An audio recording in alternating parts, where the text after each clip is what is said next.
Welcome to Cut Up, a video series where I talk about specific scenes in movies and cut them up or watch movies made for babies. This week we're talking about Home Sweet Home Alone, released on Disney Plus on November 12th, 2021. Look, no one expected this thing to be good, right? I mean, there have been a billion sequels to Home Alone, and they're all trash. This is just clearly much needed new content for Disney Plus. If you enjoyed this film, then awesome. If you didn't, well, don't worry, the original still exists, and it's still great. He started it. He ate my pizza on purpose. He knows I ate sausage and olives and Look onions what you did, you little jerk! What I would like to talk about is what Home Sweet Home Alone did right and how close they were to actually being interesting. Because believe it or not, this film has some interesting ideas that I'm pretty sure the other sequels didn't try. I don't know, have I seen every Home Alone? Yes. Do I remember every Home Alone? No, because all I know is 1 and 2 are good and the rest are garbage. Home Sweet Home Alone is not a direct sequel, but instead takes place in the same universe and location, the greater Chicagoland area. Our Kevin McAllister stand-in is Max Mercer, played by Archie Yates. I'm sick of this bullshit. We don't have to tell Santa about that, right, Gooby? You've probably seen him in Jojo Rabbit, great actor, and someone you instantly root for. I think the perfect actor for a Kevin McAllister type. The problem is, Max Mercer as a character is actually pretty distant from Kevin McAllister. Kevin was intelligent, charming, caring, and yes, a little self-centered, and has a difficult time seeing the big picture, but he's 8 years old. What 8-year-old doesn't have that problem? Are those microwave dinners any good? I don't know. I'll give him a whirl. It's believable, and we love how real this character feels. He's just a scamp. Scamp is a word that I would never use for Max, though. It's nothing really bad. He's impulsive, he's intelligent, he's kind of a little 10-year-old jerk. More of a smart aleck than a scamp. Santa? Is that you? How are you, little boy? Orange stripe, center pocket. No. Ooh, that did not sound right. Which is actually cool in this film, and it could have worked amazingly if the movie wasn't so afraid of doing something actually interesting. Our bad guys in this movie are Pam and Jeff McKenzie, played by Ellie Kemper and Rob Delaney, both of whom do a great job with the material that they have. 1, 2. I'm sorry. Pam and Jeff are the people who break into Max's house in this movie. But the big difference here is they're not criminals trying to rob neighborhoods and then turn all their water faucets on.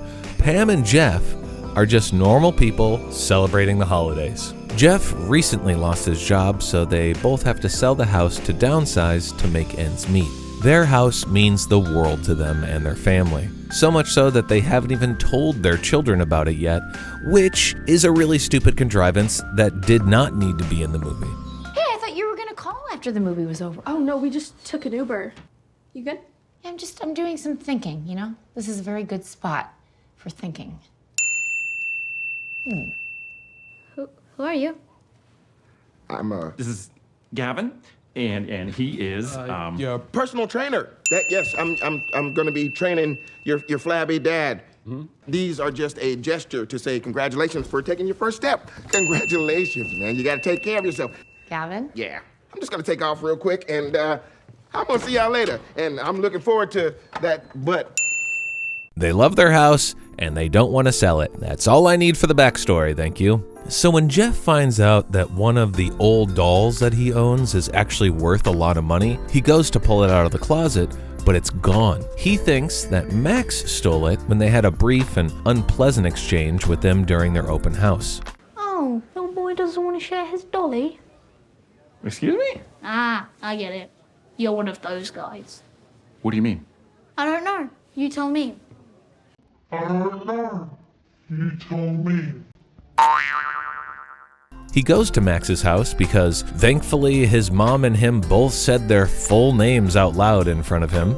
Maxwell Johann Mercer. What is with you today?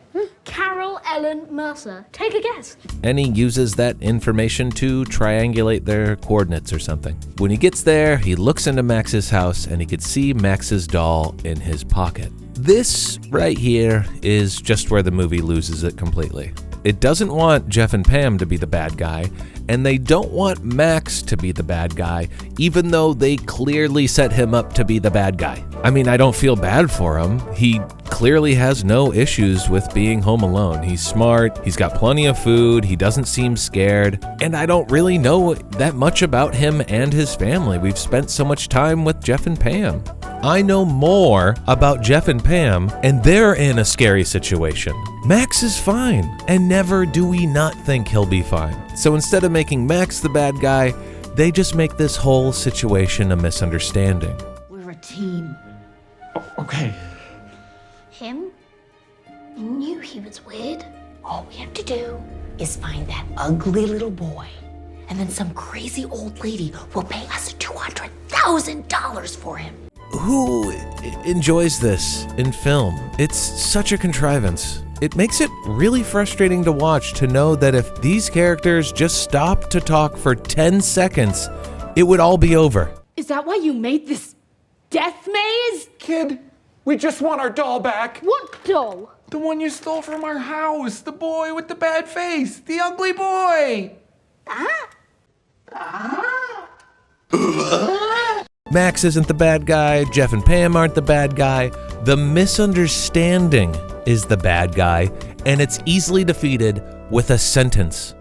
I'm 10 years old. Why on earth would I want a doll? Oh no.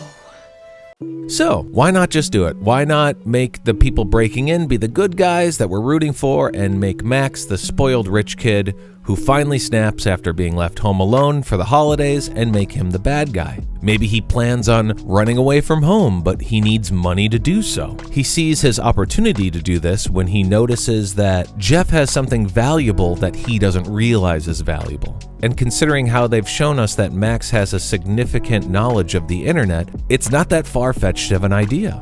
So maybe Max just gets Jeff to give him the doll, or he buys it for $1 or something really low. Only for Jeff to find out that he's been swindled. So when Jeff goes to the house to confront Max, he realizes he still has the doll and he needs to steal it back before the kid can sell it and use that money to run away from home. That way, Jeff's just trying to get something back that he owns, and he's also trying to save Max from making a horrible decision. I mean, we've already seen this Home Alone formula twice before they started making even low-quality versions of this thing, so we don't need another low-quality version of the same story. If you're gonna make another one, why not just go through with your idea of making something different? No one is going to be upset with a twist like this in Home Alone. What they are going to be upset about is how we basically have three main characters, all good guys, fighting each other.